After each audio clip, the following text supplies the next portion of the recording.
이번에는 국민의힘 한지아 의원님과 함께 이번 대선에 대한 평가 그리고 국민의힘 쇄신 방향에 대해 짚어보겠습니다. 스튜디오에 한지아 의원님 나와 계십니다. 의원님 안녕하세요. 안녕하십니까. 네, 의원님 저도 너무 뵙고 싶었는데 이렇게 아침전을 통해서 만나 뵈니까 저도 너무 기쁩니다. 네, 초대해 주셔서 감사합니다. 오늘 여러 가지 이야기들 나눠보려고 하는데요. 먼저 윤석열 전 대통령의 탄핵으로 조기 대선 국면이 열리게 되었고 선거 결과 민주당 이재명 후보가 49.42% 득표하면서 당선됐습니다.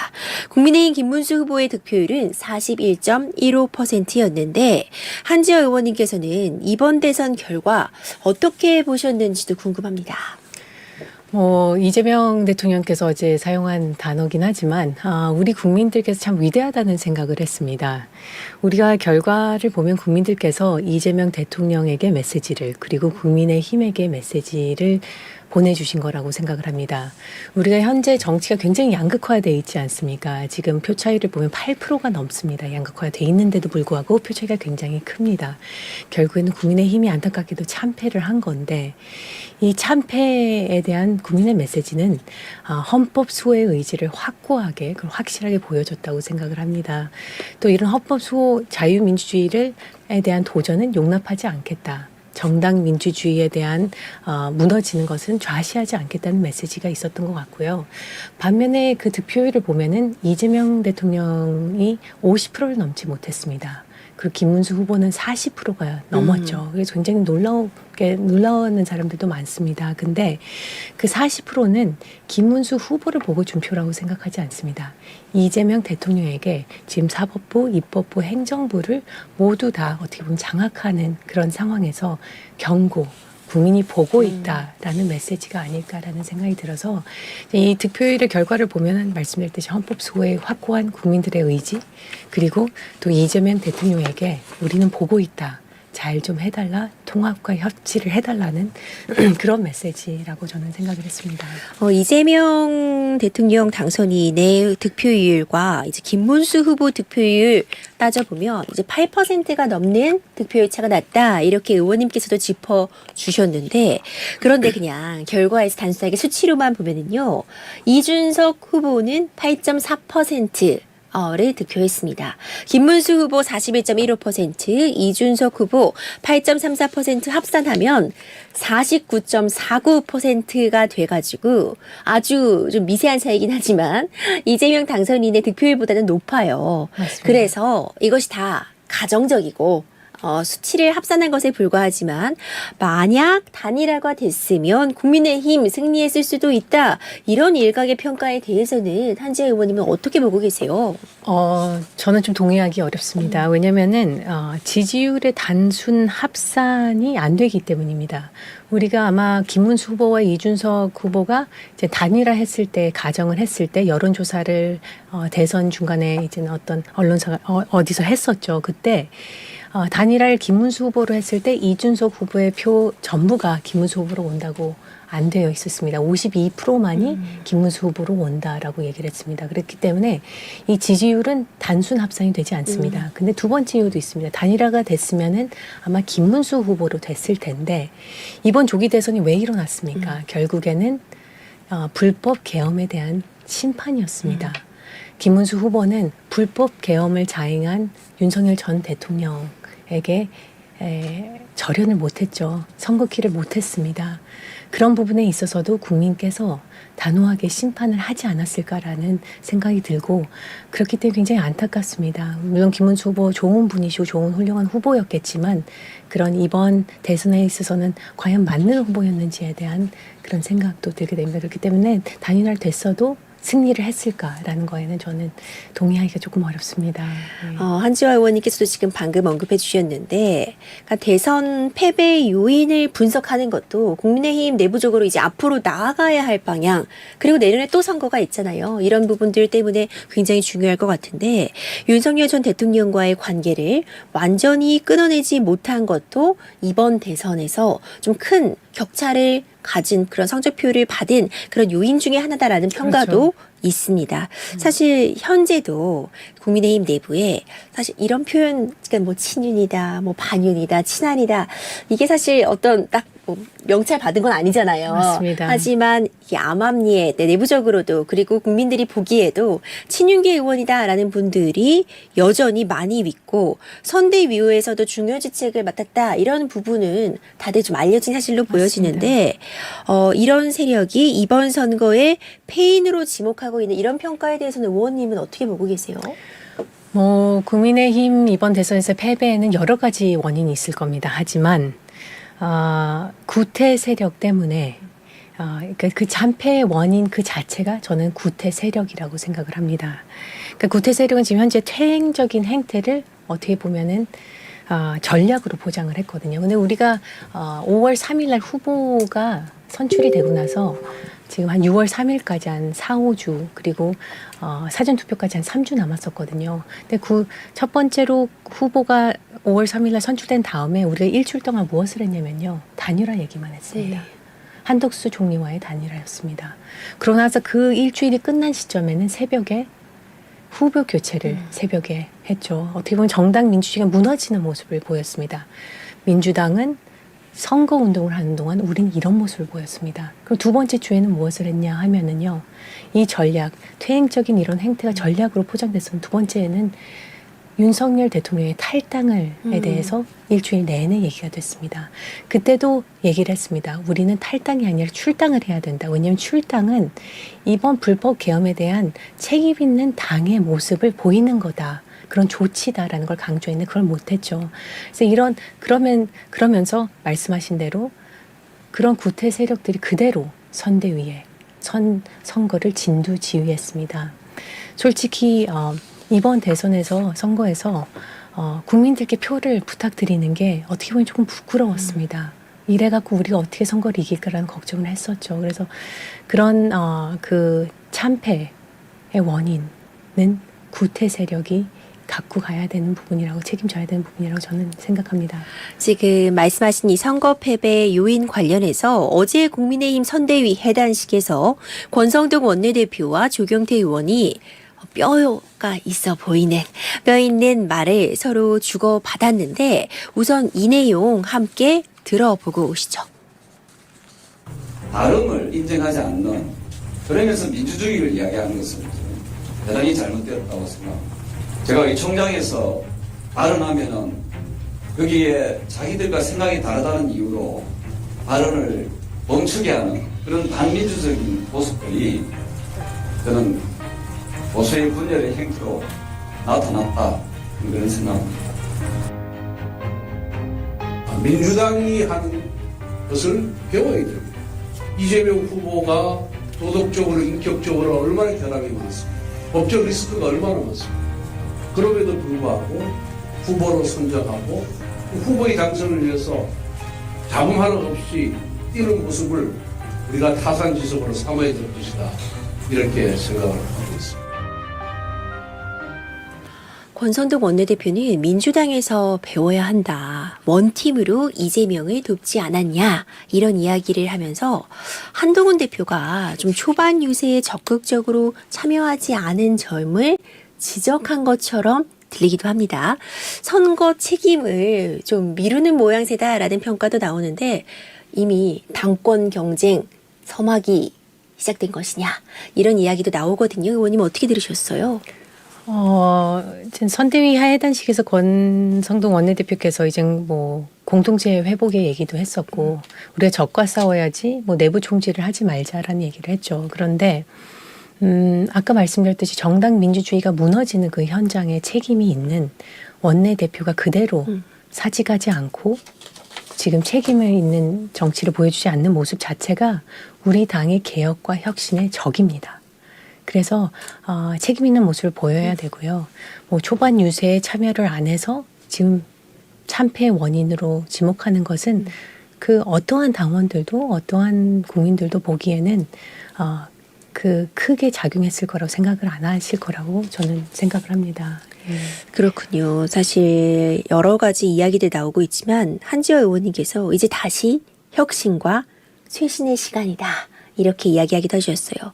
또 현 지도부에 대한 이야기도 하셨는데 보수의 쇄신, 지도부 재건의 필요성을 언급하신 거라고 보여집니다.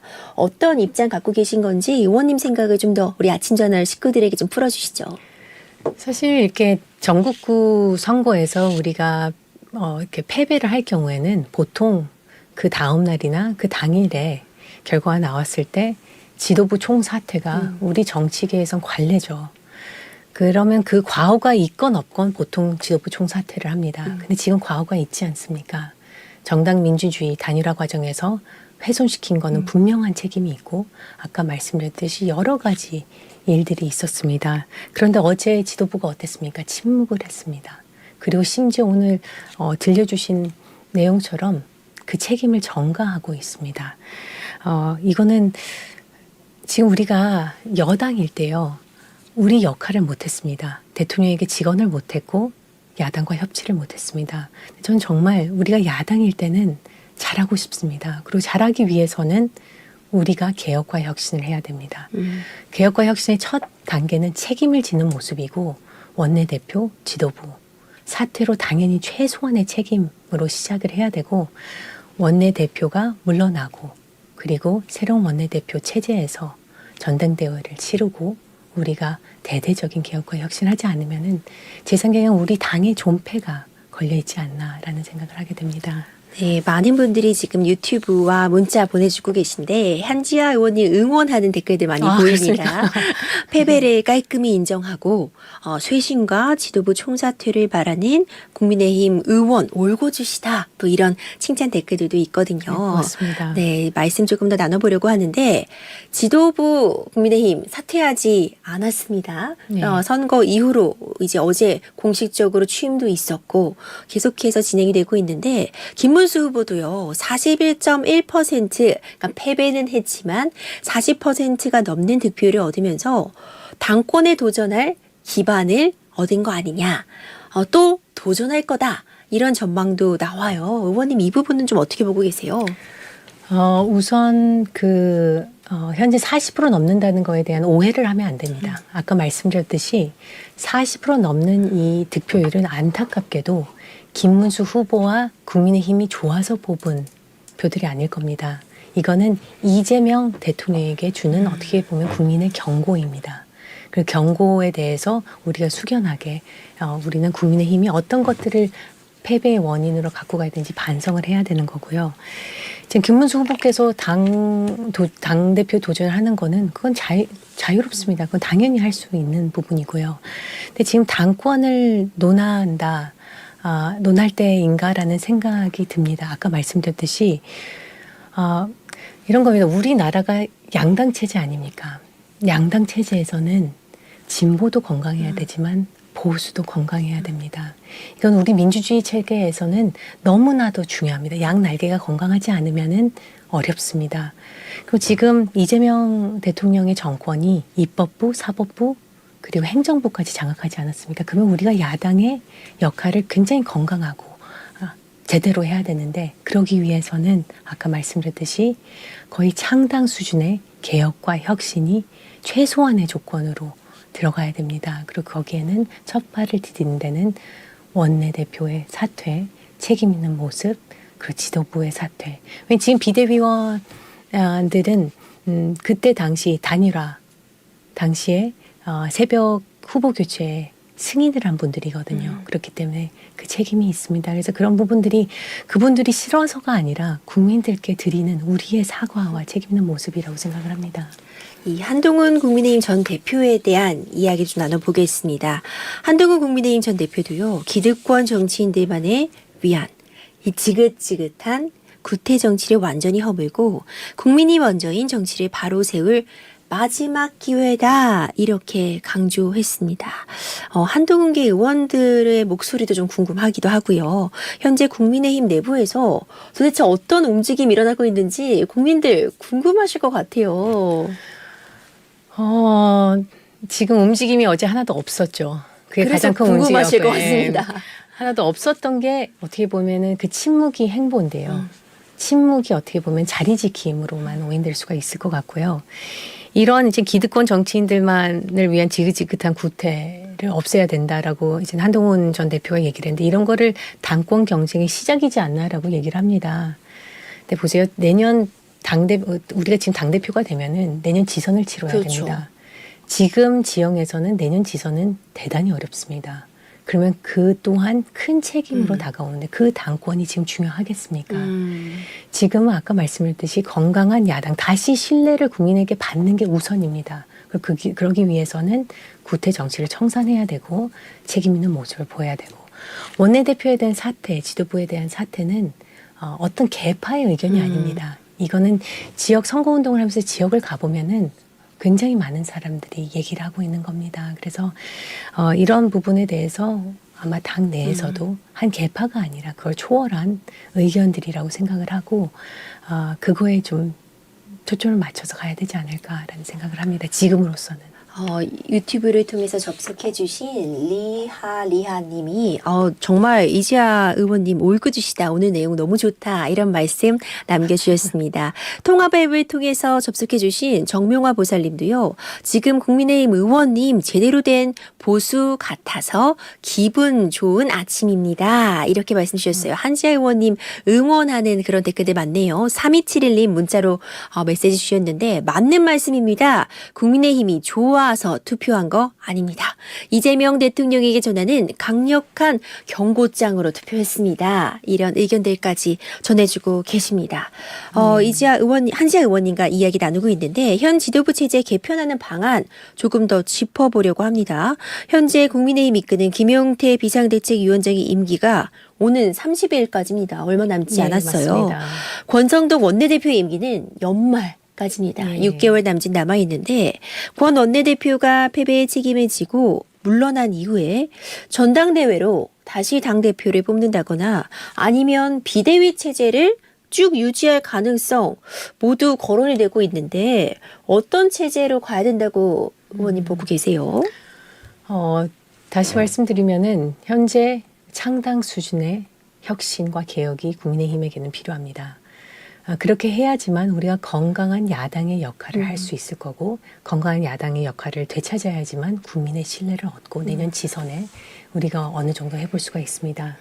하지만 이런 개혁과 혁신, 창당 수준의 개혁과 혁신은 비대위 체제에서는 어렵습니다. 왜냐? 비대위는 임시적이고 그렇죠. 비선출이고 비상체제입니다.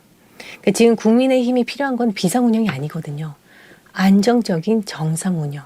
그리고 그렇기 때문에 원내대표 내려오시고 새 원내대표께서 전당대회를 준비하고 전당대회를 통해서 당대표를 선출하고 그 당대표가 당원들의 뜻을 모아서 당규도 개정하고 혁신을 하고 그런 모습들이 반드시 있어야 됩니다. 그렇기 때문에 아까 말씀드렸듯이 우리가 선제적으로 해야 되는 거는 통상적으로 관례적으로 선거를 참패했을 때 지도부 총사퇴를 넘어서서 이건 당연히 책임 있는 모습, 과거가 있는 지도부이기 때문에 책임 있는 모습을 보여야 된다는 말씀을 드립니다.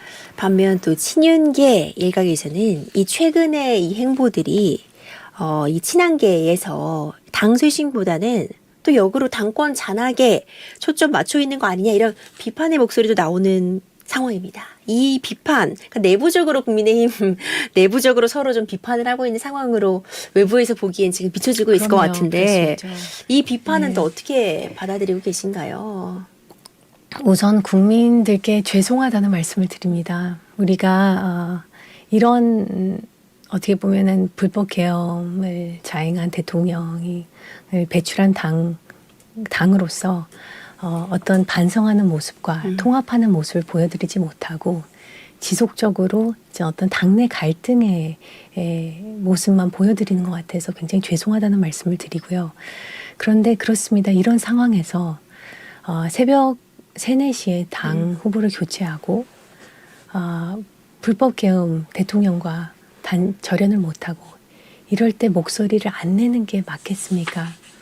이게 지금 중진 의원님들께서 많이들 그럽니다. 이제 우리가 초선 의원들이 이견을 내면은 그거는 내부 총질이고 이견을 내면 그거는 배신자라고 얘기를 합니다. 하지만 지금 이견을 내지 않으면은 목소리를 내지 않으면 그건 제가 봤을 땐 국민의힘 당원으로서 국회의원으로서 직무유기이지 않을까라는 생각이 듭니다. 그래서 당권 경쟁이라고 오인하실 수 있지만 그리고 그 부분에 대해서는 대단히 죄송하다는 말씀을 드리지만 저는 목소리를 개혁의 편에서 혁신의 편에서 계속 내도록 하겠습니다. 또 민주당 이제 앞으로 이어질 어떤 이 입법과 관련된 이야기들, 법 개정과 관련된 이야기들 하지 않을 수가 없어요. 예. 이제 민주당이 사실 훨씬 더 압도적인 의석을 차지하고 그럼요. 있기 때문에 이 부분도 국민의힘에서도 생각을 할 수밖에 없는데 민주당에서 입법 드라이브 거는 모양새입니다. 대법관 증언법 어제 법사위에서 통과가 됐고요. 오늘 본회의에서는 내란, 김여사, 최혜병 포함한 이제 3대 특검법이라고 우리가 흔히 불리고 있죠. 이 3대 특검법과 검사징계법도 처리할 계획이다 이야기 나오고 있는데 의원님 이 일련의 과정들 이 사태들 어떻게 보고 계신가요? 사실 하나에 대해서 다 말씀을 자세히 드릴 수는 있지만 이제 시간이 어쩌면 없을 수도 있겠다는 생각이 듭니다. 근데 어제 이재명 대통령 취임식 때 뭐라고 하셨냐면 모두의 대통령이 된다고 하셨습니다. 그렇죠. 모두의 대통령이 된다는 건 진영과 어떤 이념을 뛰어넘고 통합, 협치를 하겠다고 했습니다. 지난 정부의 어떻게 보면 큰 과오 중에 하나가 야당 대표를 만나는데 1년 11개월이 걸렸습니다. 그렇게 되면 협치가 실종이 됐었고 대화가 실종이 됐습니다.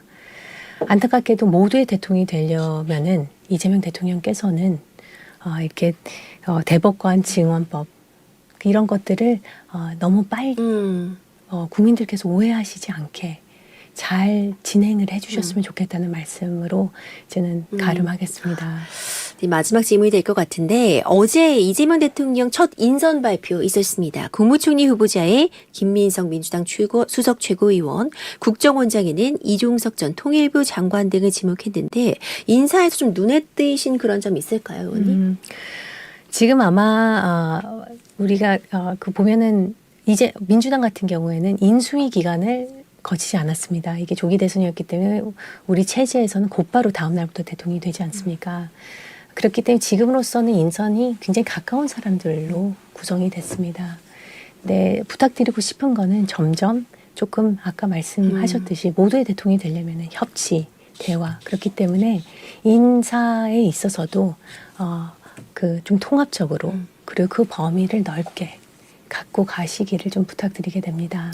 한지아 의원님께서 이제 모두의 대통령이 되려면 그만큼 협치 맞습니다. 중요하다. 이런 부분들을 특히 입법에서도 그렇고 앞으로 정책을 추진하는 과정에 있어서도 중요하다.